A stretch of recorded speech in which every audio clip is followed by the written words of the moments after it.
Hindi nyo alam? Ay, you don't know your vein? What's your vein? Color and color. Eh, ugat nyo yung problema nyo yan. Okay, ibig sabihin, you can use both. You can use yellow tone or pink tone. Wow, gifted ikaw lang yata, ano, what's your name? Bless you. Ikaw lang yata dito yung ano Bless Bless ka talaga. Okay, meron ka muna ba sa undertone? Kaya ngayon, pag bibili kayo ng foundation, ma'am, can you give me a powder foundation because I'm oily? O, diba? And then, my number of foundation is number 4. Then, and the undertone of my foundation is yellow tone. Oh, pero noong pag bibili ng foundation, yung mga foundation, ito bagay sa akin. Ngayon, alam niyo na pag bibili kayo ng foundation. So kayo, mabibigyan kayo ng beauty consultant ninyo na right foundation. Kasi yung iba nagmamadali yan. Ito, sales talk na. Okay, may natutunan? Yes! Okay, that's it for today again. Okay, so hindi lang yun. So the coverage of foundation. So eto pa, kung sasabihin niyo, if you're fan of lightweight lang, may mga foundation kasing manipis lang. Diba? Parang ayaw na may foundation. Kaya sometimes yung iba yun, diba? BB cream, kasi lightweight. Mas gusto nila yung manipis lang. BB cream din, lightweight lang. And then yung iba naman gusto talaga nila may makeup talaga, yung full. The more full coverage talaga, wow! Talagang plakado, parang foundation day. Ma'am, question, Tasha?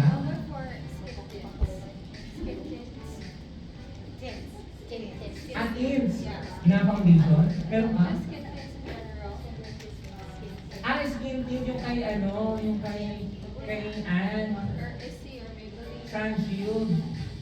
Skin tint sa... Patingin ako. Okay, meron. Lightweight lang.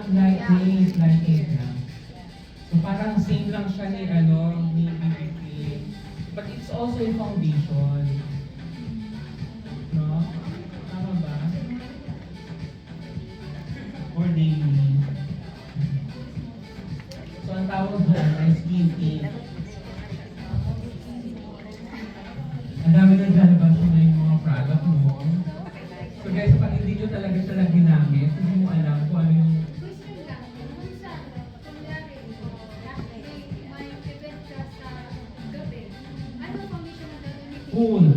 Full coverage. Kasi yung lightweight pa nga, Manipis lang, lightweight, manipis, madaling mabura.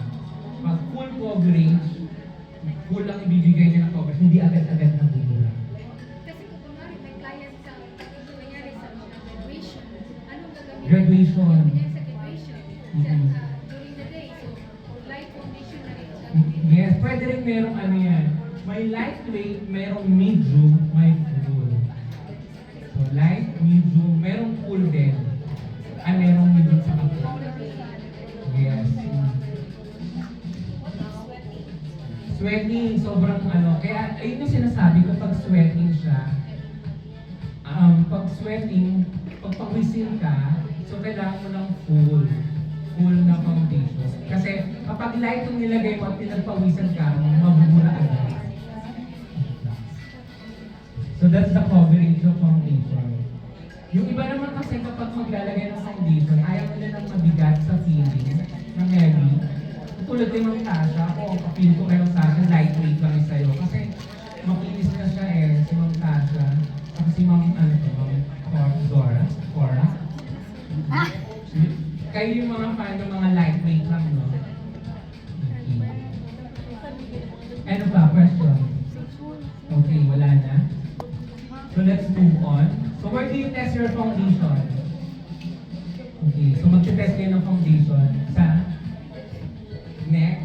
Yes, okay, sa neck. Why neck? Alam mo, 5 years ago, kasi 8 years na ako nagtuturo, no? Noon kasi, tinuturo ko sa face. Kasi saan ba kayo naglalagay ng foundation? Sa face. Katapos, ngayon, parang last year lang, Dahil nauso yung mga skincare, may mga skincare na nakakapula, nakakaputi, uneven yung face niya. Diba may dark area na ito, namumula, may redness na dito. So, ito na lang natitira yung complexion sa neck. So, you test your foundation. Pag nag-test kayo ng foundation sa neck, makikita niyo pag masyado siyang, tap niyo lang yan, tap niyo lang. Pag masyado maputi, makikita niyo. Pero pag sinuwipe niyo yan, tapos same na siya, nag-blend na siya, so yun yung bagay na foundation. Makikita niyo rin pag dark siya eh. So careful lang din kapag namula, because our neck is one of the most sensitive part of our body, palitan niyo agad yung product. Oo, hindi bagay yung product sa inyo. Meron talaga mga sensitive skin. So yun, tandaan niyo pag nilagay niyo yung product at namula kayo agad, may mga sabi natin kanina, may mga cosmetic na harsh ingredients.